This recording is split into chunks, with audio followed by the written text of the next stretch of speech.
Alex, Janine, and Kurt set out for the ultimate cross-country trip, driving from the east coast to the west coast in Alex's refurbished VW van. Endless playlists, snacking, and sunsets were the dreams they had packed for the journey. Late one evening, as the shadows grew long and the world turned into hues of purples and blues, they found themselves on Route 89. It was a lesser-known stretch, bypassing the main highways for a more scenic route. They were surrounded by a sprawling, surreal desert landscape, with monolithic red rock formations stretching out to the horizon. Hours rolled on, and the landscape remained unchanged. The monoliths, casting eerie moonlit shadows, seemed to stand as ancient sentinels of the desert. The radio, previously playing classic rock hits, now began to emit static. Alex glanced at the gas gauge, which still indicated a full tank. Odd, he whispered, as the van had been on the road for hours. Janine, always the pragmatic one, remarked, "Maybe the gauge is broken. We should stop at the next station." However, no matter how long they drove, they never came across any civilization. No gas stations, no motels, just the unchanging desert and the looming red rocks. Attempting to break the monotony, Kurt tried the radio again. After fumbling through the static, he found a clear channel, Route 89 FM. A voice, smooth and hauntingly familiar, spoke, "Breaking news. A major accident reported on Route 89. Travelers are advised to avoid the stretch between mile markers 50 and 70. The victims are..." Kurt turned pale, and Janine asked, "Why did you switch it off? We need to know about that accident." Kurt hesitated. The broadcaster was about to name us. The trio exchanged nervous glances. Alex scoffed, "That's impossible. It's just fatigue. Let's pull over and sleep for the night. Things will look different in the morning." But as dawn broke, their situation remained unchanged. The van's odometer showed they had driven hundreds of miles, yet the scenery remained the same, and the gas tank was still full. Overwhelmed, they decided to turn back. But even as they changed directions, the landscape didn't change. The same monolithic structures greeted them, and their sense of despair grew. They were trapped in a loop. Days turned into nights and back into days. Their supplies began running low. The realization dawned. If they didn't find an escape, the van would become their tomb. Kurt, losing hope, tried the radio one more time. The same channel, Route 89 FM, crackled to life. The same eerie voice reported events that mirrored their actions. It spoke of their despair, their dwindling supplies, and finally, a chilling report of 3 travelers found deceased in a refurbished VW van. Janine, in desperation, remembered a native legend she had once read about. A cursed stretch of land where time and space folded upon themselves, trapping unsuspecting travelers. To break the curse, one had to acknowledge the loop and willfully accept their fate. Gathering together, they took a deep breath. "This is our reality," Janine whispered. "But we don't have to accept the fate the radio speaks of." The trio began to meditate, focusing on their memories, their love for each other, and the desire to break free. Hours passed, or maybe it was mere moments, but when they opened their eyes, the landscape had changed. The monolithic structures had given way to a bustling highway. The gas gauge had dropped to a quarter tank, and the odometer's count seemed accurate. The radio now played a classic rock song, and there was no sign of Route 89 FM. They pulled into a nearby diner. Over cups of steaming coffee, Alex, with tears in his eyes, said, "Whatever happened, we faced it together." Kurt, looking distant, remarked, "You know, I think that radio channel was not a curse, but a warning. A glimpse of a possible future." Janine nodded, "One we overcame." The trio continued their journey, cherishing each moment, knowing that fate might be written, but with determination and unity, it could be rewritten. But they also carried with them the haunting memory of the never-ending road and the radio that foretold their doom. It was supposed to be a routine road trip for the Stevens family. Tom, Emily, and their teenage kids, Mia and Jake, had embarked on a summer journey across the state. On the second day of their trip, driving through a particularly desolate stretch, a signboard caught their attention. The Eben Gallery, world's most cursed artifacts. Just 2 miles ahead. Amused and intrigued, they decided to take a detour. The building itself seemed ancient, its stonework darkened with age. A bell jingled as they entered, announcing their arrival to a thin, elderly man behind the counter. "Welcome," he croaked, "to the Eben Gallery. Each artifact here tells a tale, but be warned, these aren't just stories, they're prophecies." The first exhibit was an intricately carved ivory comb. The description read, "The comb of Cassandra.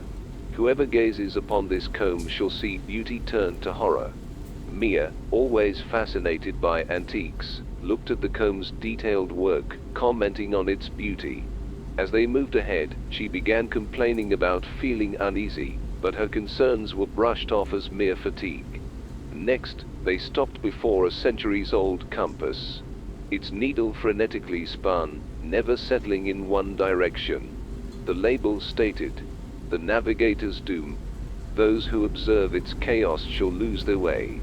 Jake, curious about the old-world gadget, stared intently at it. The third exhibit was a dusty old book with a lock on its side. Its title, written in faded golden letters, read, "The Tome of Time.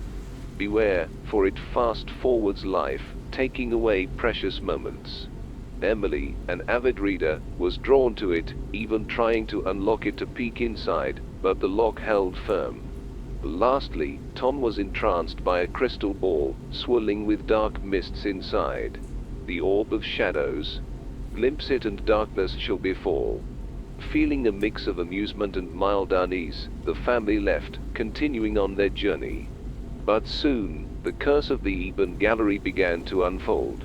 Mia, looking into the car's sun visor mirror, screamed. Her once clear complexion was now marred with deep, grotesque scars. They faded after a few minutes, but the horror remained, reminding them of the comb of Cassandra. The trip, which should have been straightforward, turned bewildering. Despite using the GPS and road signs, they kept getting lost. Roads they had never taken appeared on their path, and familiar routes led them astray. It was as if they were trapped in a maze, a clear mark of the navigator's doom. Time seemed to play tricks on them. The hours felt longer, days merged into nights, and nights into days. Their trip, which was supposed to last a few days, felt like weeks. They missed important events, Jake's soccer match, Emily's book launch, all lost to the mysterious stretch of time, a cruel jest by the Tome of Time. But the worst was yet to come. As evening approached, a dense fog enveloped their path, reducing visibility to nearly zero. Tom, trying to navigate through the mist, didn't notice the truck's headlights until it was too late. There was a deafening crash, and darkness consumed everything the orb of shadows had claimed its prophecy. They woke up to the jingle of the bell at the entrance of the Eben Gallery. The elderly man was standing over them, his eyes filled with pity. "I did warn you," he sighed. Confused and terrified, they rushed out, finding their car intact and the day sunny and clear. They decided to head straight home, avoiding any further detours. But the Eben Gallery was not done. At every rest stop, every motel, every gas station, they saw glimpses of the cursed artifacts. A comb resembling Cassandra's in a store window, a broken compass at a garage sale, a book with a golden title at a library, and a crystal ball in an antique shop. They realized their journey would never be the same. The Eben Gallery's prophecies, while momentarily averted, had left a lasting imprint. Their once carefree family trips now carried an aura of foreboding, as they were forever haunted by the illumined artifacts of the gallery they should have never entered. After hours of driving, all Mark and Lydia wanted was a quick bite to eat. The road had grown dark, shadows dancing as their car's headlights sliced through the inky blackness. Lydia, navigating from the passenger seat, noticed a faint neon glow up ahead. It looks like there's a fast food place up ahead. Moira's drive-through. Ever heard of it? She said, squinting at her map, which oddly didn't mark the town they were in. Mark shrugged. Doesn't matter. We're both starving. They pulled up to the drive-through, expecting the standard garbled greeting.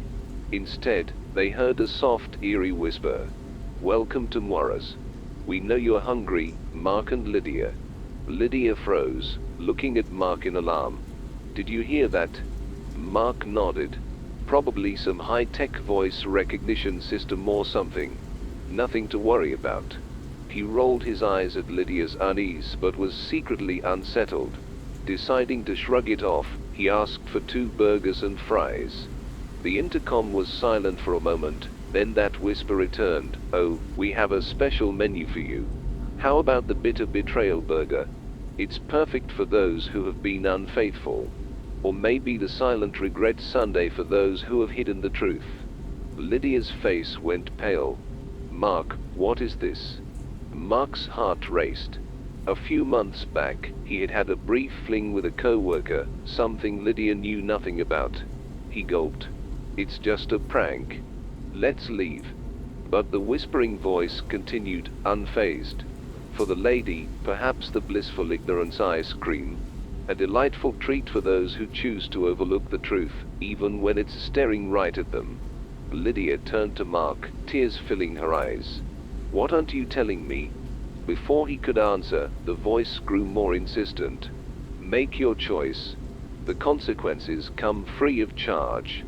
Desperate to end this nightmare, Mark shouted, just give us the regular burgers and fries. But the voice was relentless. Sorry, Mark. We serve only what you deserve. The atmosphere in the car grew cold. Lydia, sensing there was a deep secret Mark was hiding, demanded, what did you do? Mark hesitated, then confessed, I cheated on you, Lydia. Once, a few months back. I'm so sorry. Lydia looked away, processing the revelation.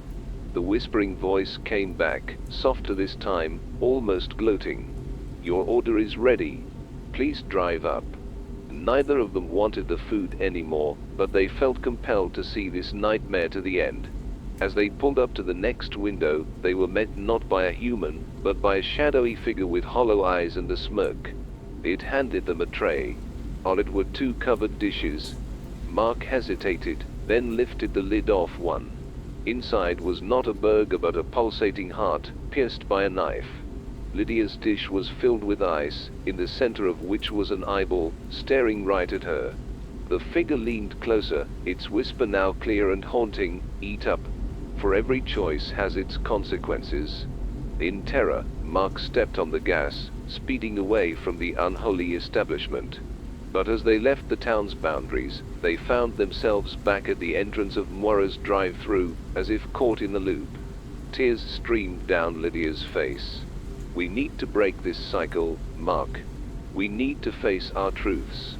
Taking a deep breath, they pulled back into the drive-through. The same chilling voice greeted them, but this time they were ready.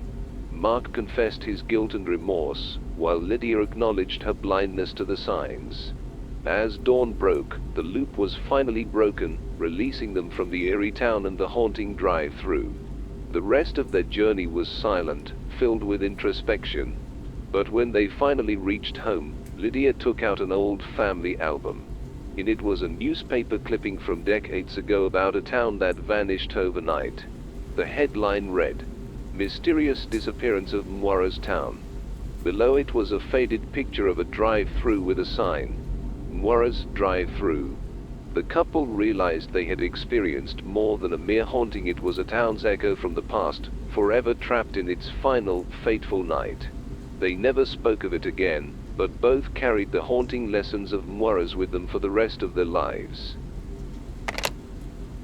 As the clock ticks towards dawn, this is Midnight Callers signing off, reminding you, when darkness falls, the stories rise. Sleep tight if you dare.